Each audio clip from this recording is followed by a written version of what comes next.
Class ले लो, कभी तो संडे। जी हैप्पी संडे। वो आप टेस्ट बताते हैं भी होता ही नहीं। गुड इवनिंग स्टूडेंट्स, शुभ सायं। Let us continue our chapter. Continue करना, स्टार्ट करना है, स्टार्ट करना है। Let us start chapter number 6 12th class. Chapter का नाम बता दो। Electromagnetic induction, EMR। Electromagnetic induction, EMR। Leave everything except breathing.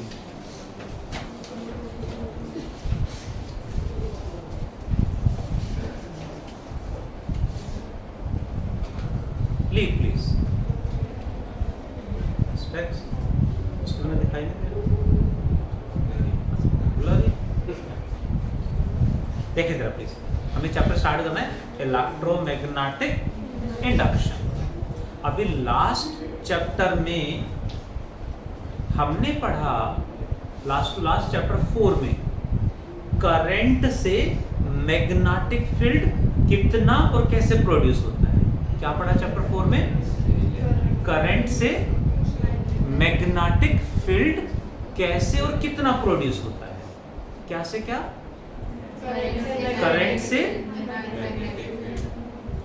Current से मैग्नेटिक फील्ड। चैप्टर 6 में सीखेंगे मैग्नेटिक फील्ड से करंट कैसे और कितना जनरेट होता है। वहां हमने पढ़ा करंट से फील्ड, यहाँ मैग्नेटिक फील्ड से करंट प्रोड्यूस करेंगे, करंट जनरेट करेंगे। करंट प्रोड्यूस मींस पढ़ें जी। EMI की फुल फॉर्म इज क्या? फुल फॉर्म वो इंस्टॉलमेंट बोल रहे हैं। इंस्टॉलमेंट नहीं, क्या है फुल फॉर्म? Electromagnetic induction. थोड़ा सा थ्योरेटिकल 10th में भी था, बट ओनली थ्योरेटिकल, और यहाँ ओनली मैथमेटिकल, प्रैक्टिकल। थ्योरेटिकल बहुत, तो कॉन्सेप्ट सीखना, उस क्वेश्चन आएगा। इलेक्ट्रोमैग्नेटिक इंडक्शन का concept was given by Faraday, known as Faraday's laws of EMI। Faraday नाम सुना है? ये वही इलेक्ट्रोलाइसिस वाले फैराडे है। फैराडे कांस्टेंट भी हमने सुना। एक फैराड था चैप्टर 2 में, कैपेसिटेंस की यूनिट, वो अलग है। ये फैराडे है इलेक्ट्रोलाइसिस वाले। तो फैराडे ने क्या स्टडी करा? Faraday was a great scientist. तो रिसर्च करते करते व्हाट ही ऑब्जर्व, है ना, उन्होंने क्या ऑब्जर्वेशन देखा? कोई कॉइल है, मींस कोई सर्कुलर करंट कैरिंग वायर है। Circular current carrying, circular wire है, only carrying a galvanometer. Current नहीं है, सिंपल एक वायर ली हमने, उसके साथ बीच में गैल्वेनोमीटर कनेक्ट कर दिया, दैट्स ऑल। उसमें कहीं कोई बैटरी वगैरह, करंट वगैरह नहीं है। When north pole of a magnet को जब फैराडे ऐसे पास लेके गया, एक्सीडेंटली बाय कोई और एक्सपेरिमेंट कर रहे थे उन्हीं, क्योंकि ऐसे स्टडी करते करते, एक्सपेरिमेंट करते करते बहुत मोस्टली रिसर्च हुई है। तो यहाँ जब नॉर्थ पोल को पास लेके जा रहे थे तो उन्होंने देखा गैल्वेनोमीटर शोज डिफ्लेक्शन। ये टच नहीं कर रहा उसको, दूर है। पास लेके जा रहे थे, गैल्वेनोमीटर शोज डिफ्लेक्शन। जब दूर लेके जा रहे थे, galvanometer shows again opposite deflection. ऐसे साउथ पोल को पास लेके गए, दूर लेके गए, तो गैल्वेनोमीटर में डिफ्लेक्शन आ रहा था। अब क्वेश्चन आया, किसी भी वायर में गैल्वेनोमीटर में डिफ्लेक्शन आ रहा है, इसका मतलब वायर में क्या आ गया? गैल्वेनोमीटर डिफ्लेक्शन किसके लिए देगा? करंट के लिए। डिफ्लेक्शन आने का मतलब है इसमें करंट फ्लो कर गया है, करंट सेटअप हो गया है। एंड करंट कहाँ फ्लो करता है? High potential to low potential. इसका मतलब इसमें पोटेंशियल डिफरेंस भी है, यानी कोई बैटरी भी जनरेट हो गई है, इसमें कोई ईएमएफ भी प्रोड्यूस हो गया है। क्लियर हुआ? तो ये है। अब फिर बहुत ज़्यादा डिटेल में जब स्टडी करा तो उन्हें पता चला कि मैग्नेट के पास आने से, दूर जाने से कैसा क्या चेंज हो रहा है इसमें कि करंट प्रोड्यूस हो रहा है। उन्होंने बहुत डिटेल्ड स्टडी करने के बाद कंक्लूजन निकाला कि किसी भी कॉइल या लूप के अक्रॉस मैग्नेटिक फ्लक्स चेंज होता रहेगा तो उसमें करंट फ्लो करता रहेगा, करंट जनरेट हो जाएगा, करंट प्रोड्यूस हो जाएगा। कॉइल में क्या चेंज करेंगे? Magnetic flux. उसमें क्या प्रोड्यूस हो जाएगा? ईएमएफ यानी वोल्टेज, जिससे करंट फ्लो कर जाएगा। तो यही ईएमआई की डेफिनेशन है।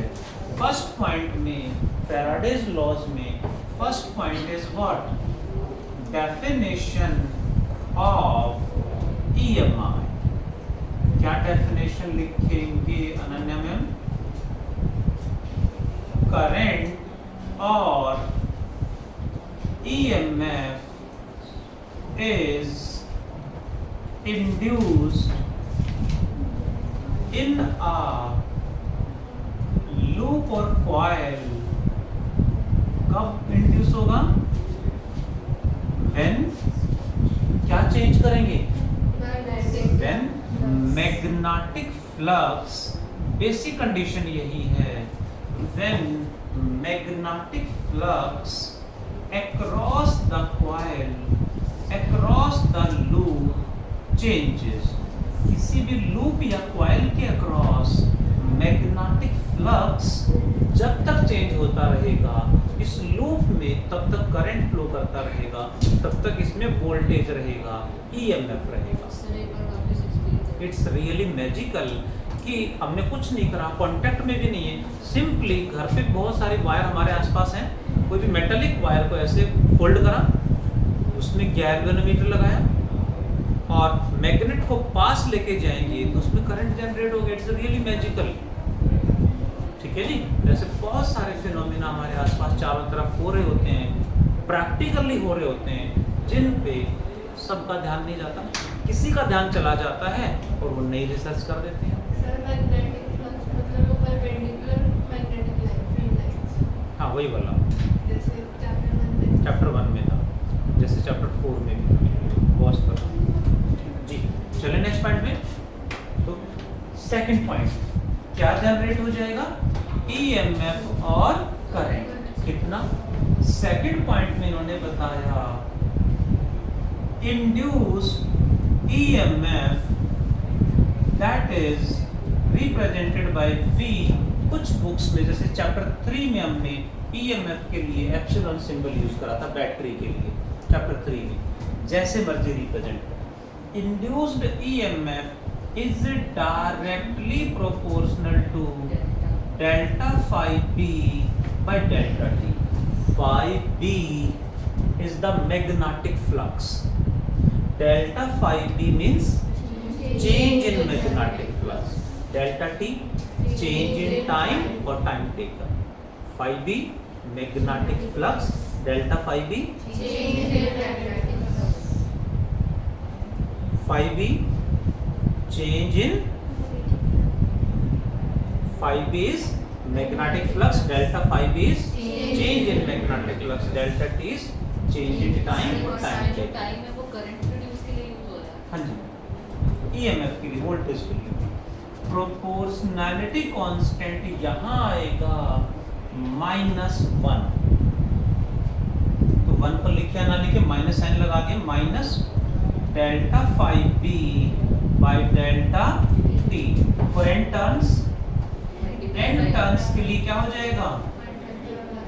इट बिकम्स n टाइम्स, यानी -n delta phi b by delta t और -n t5d by dt। कहीं टाइम डिपेंडेंट फंक्शन है तो डिफरेंशिएट कर देंगे, फिक्स्ड वैल्यू है तो फाइनल माइनस इनिशियल यानी चेंज निकाल देंगे। वो डिपेंड करेगा कौन सा फॉर्मूला हम लगाएं, दोनों सेम है। क्लियर हुआ? कितना ईएमएफ जनरेट होगा?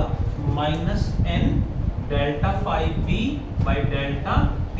अब ईएमएफ है, वोल्टेज है तो करंट भी होगा। How much current? Induced current कितना होगा जी? Ohm's law, V by R, which is -n delta 5b by delta t divided by R। Current flow कर रहा है मींस चार्ज फ्लो कर रहा है। कितना चार्ज फ्लो कर जाएगा? इंड्यूस्ड चार्ज का फॉर्मूला बताएगा कोई? Delta Q. चार्ज क्या होता है? Current into time. ये करंट है, इसको किससे मल्टीप्लाई करना है? टाइम से मल्टीप्लाई करेंगे तो क्या बचेगा आगे answer? -n delta 5b by r। Delta T कहाँ गया? कैंसिल होगा। पक्का? डेल्टा टी इससे मल्टीप्लाई करेंगे तो ये कैंसिल हो जाएगा, जो बचेगा वो है -n by r delta 5b। Got it all of you? These are the Faraday's law of EMR। Additional points हैं, एक्स्ट्रा पॉइंट्स हैं। Negative sign was not given by Faraday, it was given by another scientist Lenz and known as Lenz law. तो दूसरे scientist हुए length, उन्होंने negative sign introduce करा था। यहाँ minus sign Faraday ने नहीं, लेंज ने दिया था। That is known as Lenz law. Lenz law क्या है जी?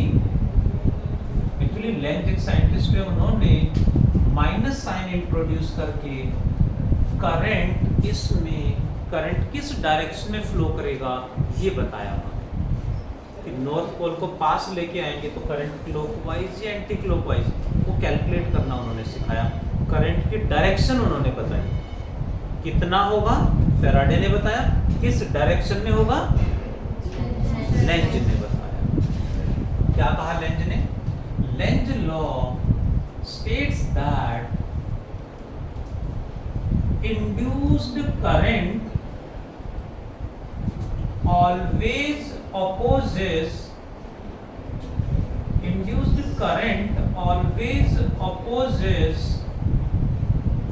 cause of its production।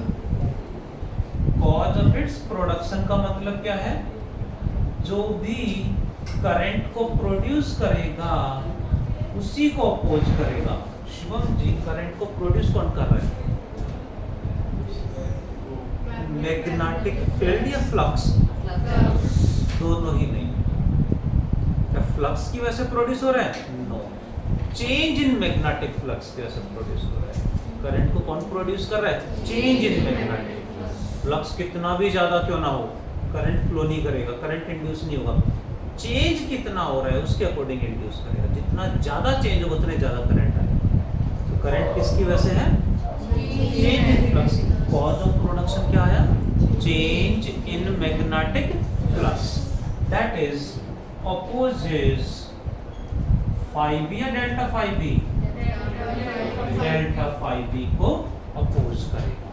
ये अपोज करेगा का मतलब है लेंज लॉ अपोज क्यों करेगा? लेंज लॉ ओबे लोकोमी।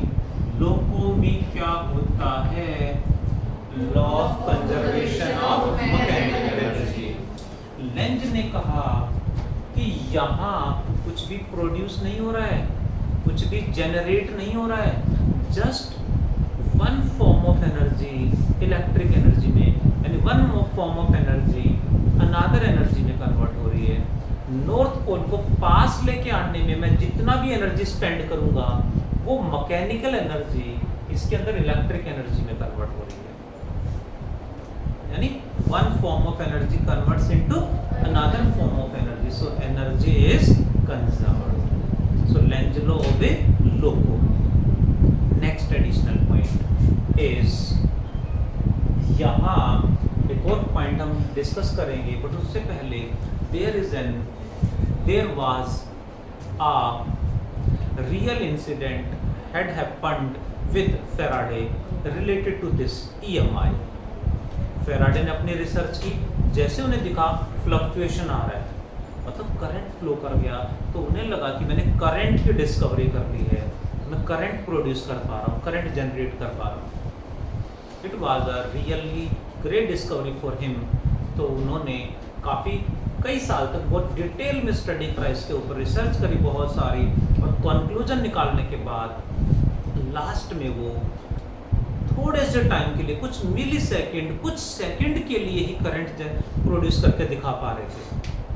जैसे अभी तो फैन चल रहा है, लगातार करंट फ्लो हो रहा है, बट जब उन्होंने काफ़ी डिटेल्ड स्टडी कर लिया, रिसर्च कर लिया, तब भी वो कुछ सेकंड के लिए ही करंट को प्रोड्यूस करके दिखा पा रहे थे। और उन्होंने अपने जो भी इनका लॉ है, रिसर्च है, उसको रजिस्ट्रेशन के लिए, पेटेंट के लिए फाइल कर दिया कि मेरे रिसर्च है, कोई और इसको क्लेम नहीं कर सकता।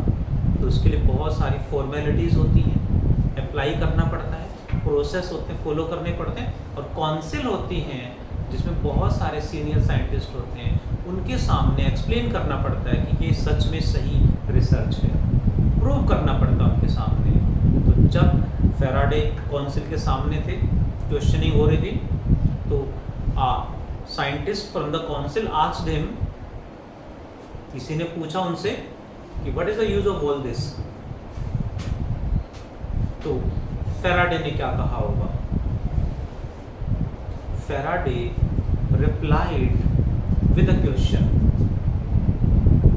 what is the use of a newborn baby? उनसे किसी साइंटिस्ट ने पूछा, ये रियल इंसिडेंट है, तो फेराडे ने उल्टा क्वेश्चन पुट कर दिया, what is the use of a newborn baby. Can you think वो क्या कहना चाह रहे हैं?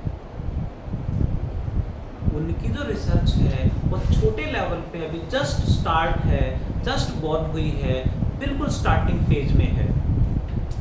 तो वही द सेम न्यूबॉर्न बेबी का यूज़ क्या है? पूरा वर्ल्ड ही हमारा न्यूबॉर्न बेबी से स्टार्ट होता है।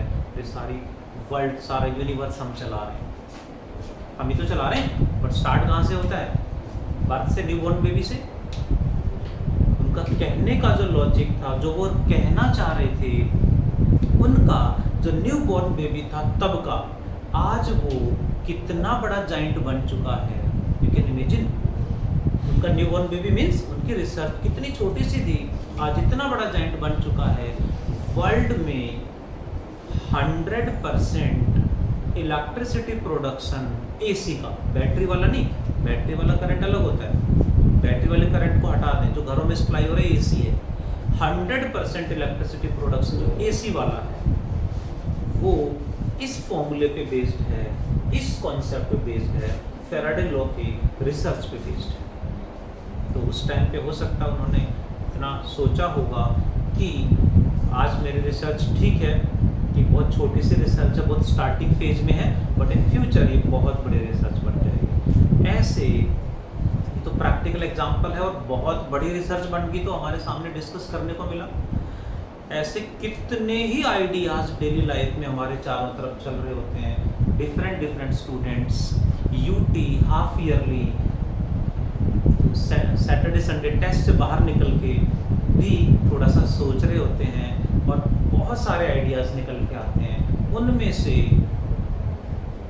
बहुत ज़्यादा number of ideas die out हो जाते हैं, दब जाते हैं, उन पर काम नहीं हो पाता, रिसर्च नहीं हो पाती। कुछ आइडियाज़ हाईलाइट हो जाते हैं, जिनकी फंडिंग हो जाती है, जिनको पैसा मिल जाता है, जिन पे ज़्यादा रिसर्च हो जाती है, वो और ज़्यादा रिसर्च हो जाती है, तो वो आगे बढ़ते चले जाते हैं और नई टेक्नोलॉजी बन जाती है। ठीक है जी। तो फेराडे ने बहुत बड़ी बात कही थी, और उनसे रियल इंसिडेंट था, इसलिए मैंने थोड़ा सा डिस्कस कर दिया है। अब मैं टॉपिक पे आ रहा हूँ। रिया मैडम जान जाओ, कहानी ख़त्म, कहानी तो नहीं, रियल इंसिडेंट है। ठीक है, पढ़े, टॉपिक पे आ जाओ। Faraday's law of EMI, then negative sign किसने दिया? लेंज ने। इसमें जो लास्ट पॉइंट है थर्ड, इंड्यूस्ड करंट का फॉर्मूला क्या है? Minus N delta five B by R delta, तो करंट का ना, हाँ चार्ज के लिए minus N by R delta five B. यहाँ एक और एडिशनल पॉइंट है, what is that? In current electricity, जो हमने चैप्टर 3 में पढ़ा था, चैप्टर 3 में हमने पढ़ा था करंट इलेक्ट्रिसिटी, बैटरी से जो करंट मिलता है, तो उसमें चार्ज का फॉर्मूला क्या था? Current into time. यहाँ उसी फॉर्मूले पे आई की वैल्यू पुट करके सॉल्व करा तो फाइनल आंसर ये आ गया। ध्यान से समझना इस पॉइंट को, करंट इनटू टाइम।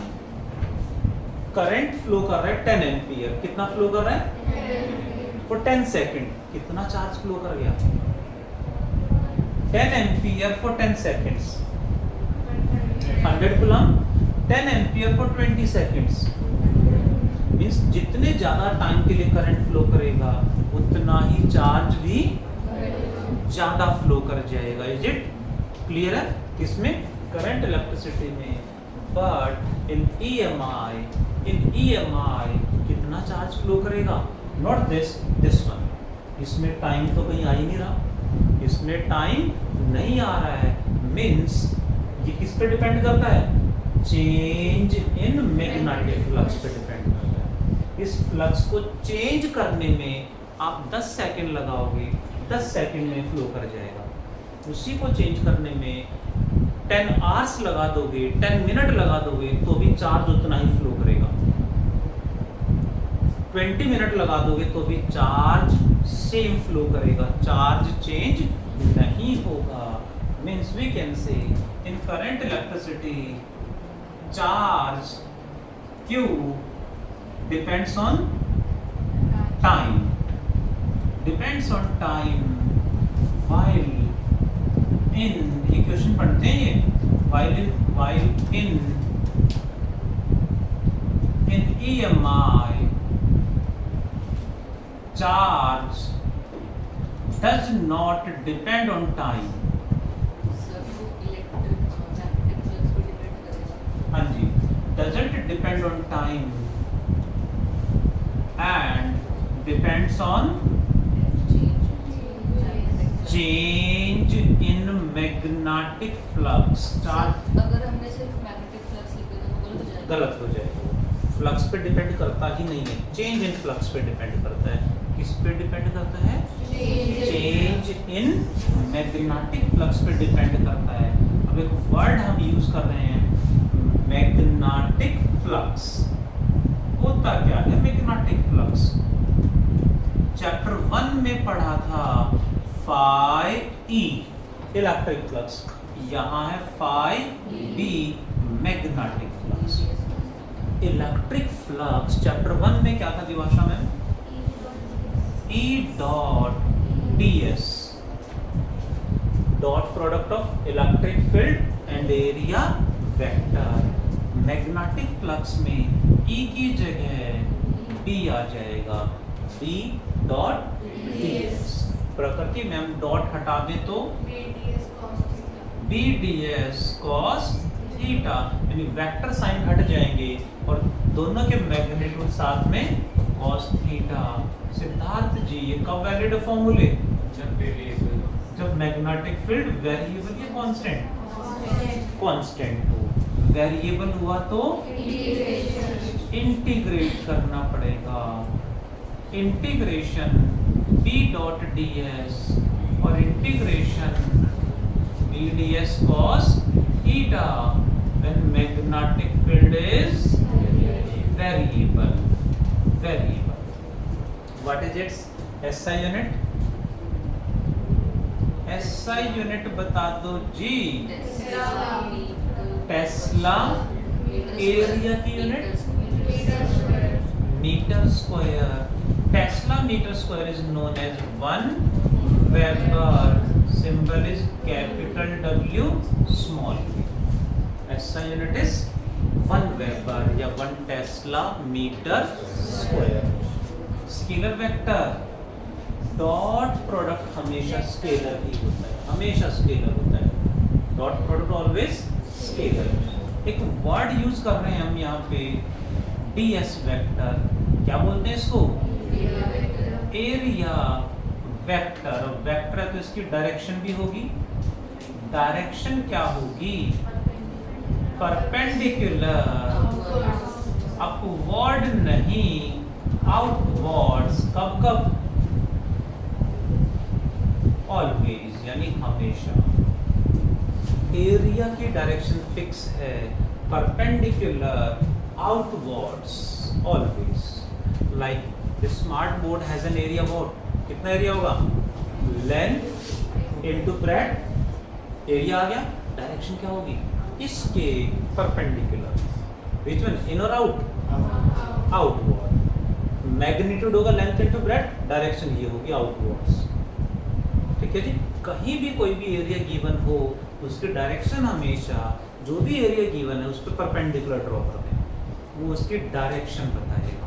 इस पे बेस्ड कुछ न्यूमेरिकल्स करें, उससे पहले डू फास्ट एवरीवन, फिर क्वेश्चन करेंगे। सर एक बार लेंस लो वापस बता दो। देखें जरा मॉड्यूल का क्वेश्चन नंबर 1,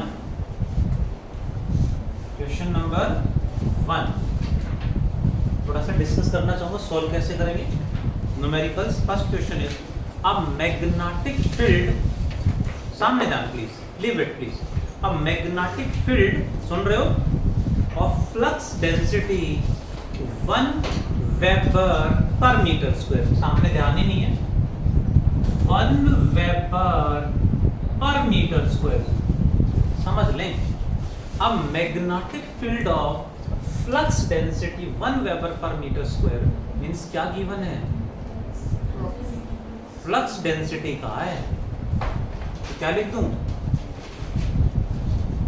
मैग्नेटिक फील्ड को ही फ्लक्स डेंसिटी कहा जाता है। यहां देखें तो वेबर पर मीटर स्क्वायर, क्या बचेगा? मीटर स्क्वायर नीचे चला गया, Tesla.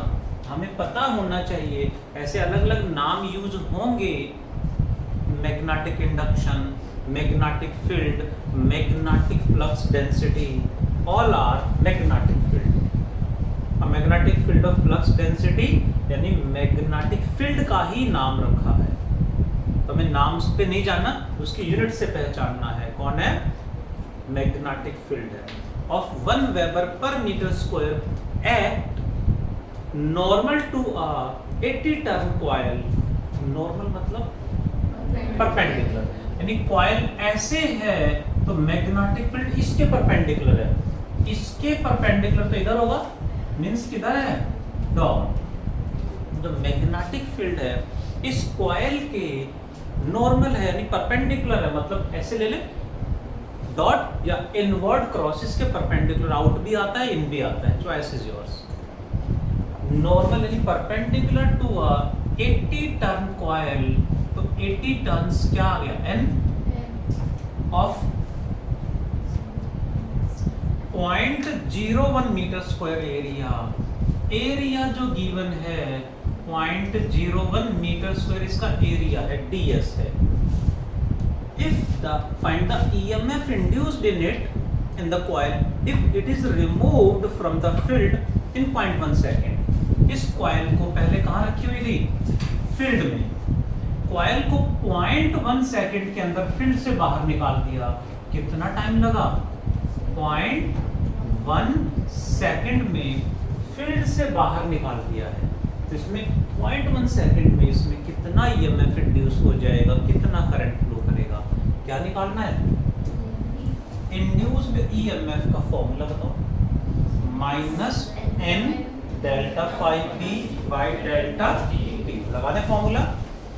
V equals to -n delta phi B मतलब initial minus final minus initial upon flux का फॉर्मूला बताओ।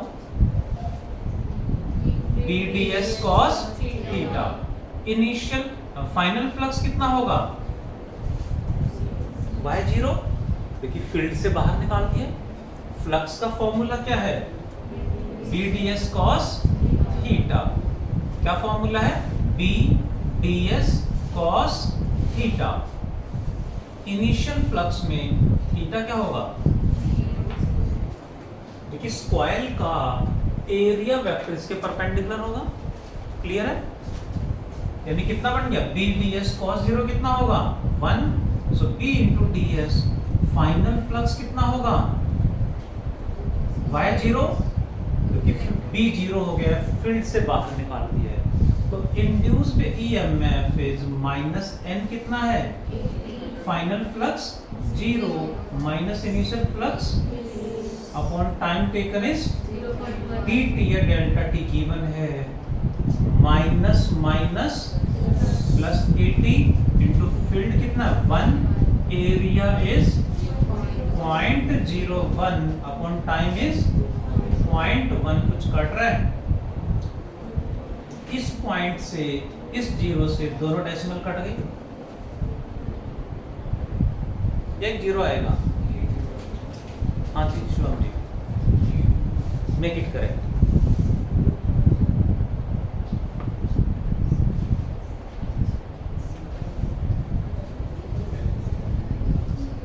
यार आंसर ऐसे करो तब आएगा।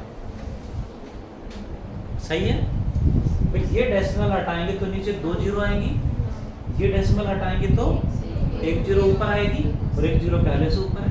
दोनों जीरो कट गए, क्या बचा?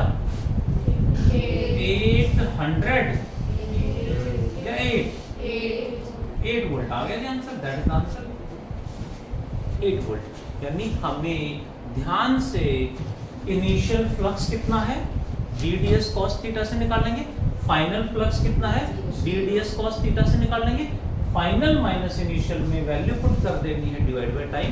Hope you understood. थोड़ा ज्यादा आ गया? करें next question. Do everyone question number 6। Question number 6 जल्दी से करें, फिर मैं सॉल्व कराऊंगा, मैं डिस्कस करूंगा। Do everyone fast. Question number 6 देखते हैं। क्वेश्चन नंबर 6 देखना जरा क्या मिस्टेक हो रही है। अ वायर 88 सेंटीमीटर लॉन्ग, एक वायर है जिसकी लेंथ 88 सेंटीमीटर है, is bent in the form of a circle. इसी को सर्कुलर फॉर्म में बेंड कर दिया है and placed perpendicular to the magnetic field of flux density 2.5 Weber per meter square। ध्यान दें यहाँ फील्ड कितना है 2.5 Weber per meter square। फिर यहाँ वही फ्लक्स डेंसिटी लिखा था, मतलब फील्ड है, इसके अक्रॉस इतना फील्ड है। एंड क्वेश्चन में लिखा है कॉइल, सुन रहे हैं, is placed perpendicular to field. Field के परपेंडिकुलर है, मतलब फील्ड भी इसके परपेंडिकुलर है, और ये कॉइल ऐसे है तो मैग्नेटिक फील्ड इसके परपेंडिकुलर, यानी आउटवर्ड, मतलब क्या लगा दें? Dot outward. फिर क्या कहा? विद इन 0.5 सेकेंड, यानी टाइम टेकन कितना हो गया जी? 0.5 second. Within 0.5 second, the loop is changed into a square of side। इसको सर्कुलर लूप को एक स्क्वायर में कन्वर्ट कर दिया है, तो साइड कितनी बनेगी? ऑब्वियसली 22 सेंटीमीटर, क्योंकि टोटल लेंथ 88 था। Converted into a square of side 22 centimetre and flux density increased to 3। यानी पहले फील्ड ये था B1, इसके अक्रॉस जो फील्ड है यहाँ पे B2 3 वेबर पर मीटर स्क्वायर। डायरेक्शन सेम रखिए। हाँ जी मैम, यहाँ से उधर गए हैं तो ये इनिशियल वो फाइनल। ये उधर से इधर आते तो वो इनिशियल बनता, बट अभी इधर से उधर गए हैं, फील्ड भी चेंज हुआ है और लूप का साइज चेंज हुआ है, शेप चेंज हुई, इसका मतलब एरिया भी चेंज हुआ है। Calculate the EMF induced, formula क्या लगा दे Yash? Minus N delta five B by delta T minus N थोड़ी होगा, एन तो 1 है, एक ही लूप है। Delta five means Prakriti ma'am initial minus final minus initial upon time taken, change in time. Final flux क्या होगा? BDS cos थीटा में, सुन रहे हो? Final field P2, final area DS2, final angle 0।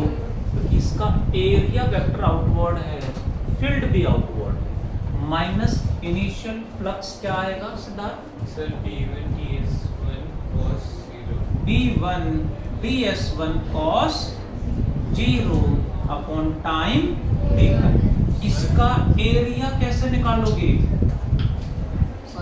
Pi are square, सुन रहे हो? इसका radius कैसे निकालोगे? रिया मैडम बताएंगे इसका रेडियस कैसे निकालो। रिया, इसका सरकमफ्रेंस कितना है? 2 pi R must be equal to 88 centimetre. यहाँ से आर आ जाएगा, यहाँ पुट करेंगे एरिया आ जाएगा। इसका एरिया कैसे निकालेंगे? साइड का स्क्वायर हो जाएगा, ये साइड है, साइड कितने? 22 सेंटीमीटर। यहाँ से एरिया आएगा, सारी वैल्यूज यहाँ पुट करनी है, you got the answer, minus H रहेगा, वोल्ट में आंसर आएगा। इस तरह से हमें बहुत सारे न्यूमेरिकल्स की प्रैक्टिस करनी है। सुन रहे हो? एक छोटा सा पॉइंट मुझे और बताना है, फिर क्लास टॉपिक पैकअप करेंगे। Hope you try to understood. 1 mark का क्वेश्चन अक्सर आ जाता है। फेराडे ने क्या कहा था? सॉरी, लेंज ने क्या बोला? लेंज लॉ हमें क्या बताता है? Negative sign was given by Lenz, known as Lenz law. Lenz law क्या कहता है?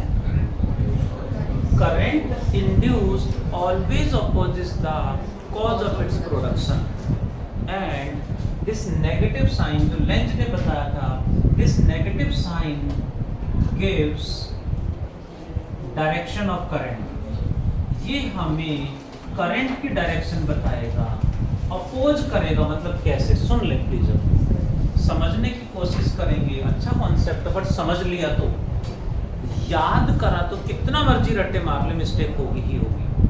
Hope you are listening. Lenz law से करंट की डायरेक्शन कैसे निकालेंगे समझते हैं जरा। ये है एक सर्कुलर लूप, इसमें मैग्नेट का north pole, which pole? North pole को पास लेके जाएंगे, नॉर्थ पोल को पास लेके जाएंगे, तो इसमें करंट इंड्यूस होगा। What is the direction of current? Clockwise, anti clockwise, दो ही आंसर हैं, दोनों में से एक करेक्ट है। ध्यान से देखें, नॉर्थ पोल पास लेके जा रहे हैं, पास जाने से करंट इंड्यूस हो रहा है, तो लेंज लॉ क्या कहता है? पास आने से रोकेगा। नॉर्थ पोल को पास आने से कौन रोकेगा? नॉर्थ या साउथ? साउथ। नॉर्थ को पास आने से कौन रोकेगा? नॉर्थ ही तो रिपेल करेगा। यानी नॉर्थ पोल को पास लेके जा रहे हैं, तो इसमें नॉर्थ पोल डेवलप हो जाएगा, करंट की डायरेक्शन क्या हो जाएगी? Anti clockwise. Next question is, same loop है, ध्यान से समझना, फिर सिखा रहा हूं। नॉर्थ पोल को दूर लेके जा रहे हैं, नॉर्थ पोल को दूर जाने से कौन रोकेगा? यानी दूर जाने से रोकेगा मतलब अट्रैक्ट करेगा। नॉर्थ को कौन अट्रैक्ट करेगा? साउथ पोल अट्रैक्ट करेगा, यानी करंट की direction becomes clockwise. Next question पे चलो। अब नॉर्थ नहीं साउथ है, साउथ पोल पास लेके जा रहे हैं, तो कौन सा पोल डेवलप होगा? पास आ रहा है तो पास आने से रोकेगा, पास आने से कैसे रोकेगा? रिपेल करके। साउथ को पास लेके जा रहे हैं, पास आने से रोकेगा कौन? साउथ। यानी साउथ पोल पास आ रहा है तो रिपेल करेगा, साउथ जनरेट होगा यानी क्लॉकवाइज। साउथ पोल दूर जा रहा है तो नॉर्थ जनरेट हो जाएगा, एंटी क्लॉकवाइज हो जाएगा। इस तरह से हमें करंट की डायरेक्शन देखनी है। पास आ रहा है तो पास आने से रोकेगा, दूर जा रहा है तो दूर जाने से रोकेगा। अब पास आ रहा है तो पास आने से कैसे रोकेगा? अपोज करके यानी रिपेल करके, तो सेम पोल डेवलप हो जाएगा। दूर जा रहा है तो दूर जाने से कैसे रोकेगा? अट्रैक्ट करके, अट्रैक्ट करके मतलब अपोजिट पोल डेवलप हो जाएगा। जैसे मैं नॉर्थ पोल को पास ला रहा हूँ तो इसमें नॉर्थ पोल डेवलप हो गया, ये नॉर्थ इस नॉर्थ को क्या करेगा? रिपल्सन आएगा। अब रिपेल कर रहा है तो उधर जाने से रोक रहा है, उस रिपल्सन के अगेंस्ट मुझे एनर्जी खर्च करनी पड़ेगी, एनर्जी स्पेंड करनी पड़ेगी। वो एनर्जी इसमें इलेक्ट्रिक एनर्जी में कन्वर्ट हो जाएगी। आपस में कांटेक्ट में नहीं, बिल्कुल दूर दूर है, कोई बीच में कुछ भी नहीं है, क्लियर गैप है, फिर भी करंट जनरेट हो रहा है। फील करें, एनालाइज करें तो रियली इट इज मैजिकल। थोड़े से और न्यूमेरिकल्स करेंगे, थोड़े से और क्वेश्चंस की प्रैक्टिस करेंगे। आज का HW मार्क कर दें जी। You have to do numericals from 1 से लेके 7 तक numericals you must complete. Let us pack up the class. Thank you. Bye. Take care.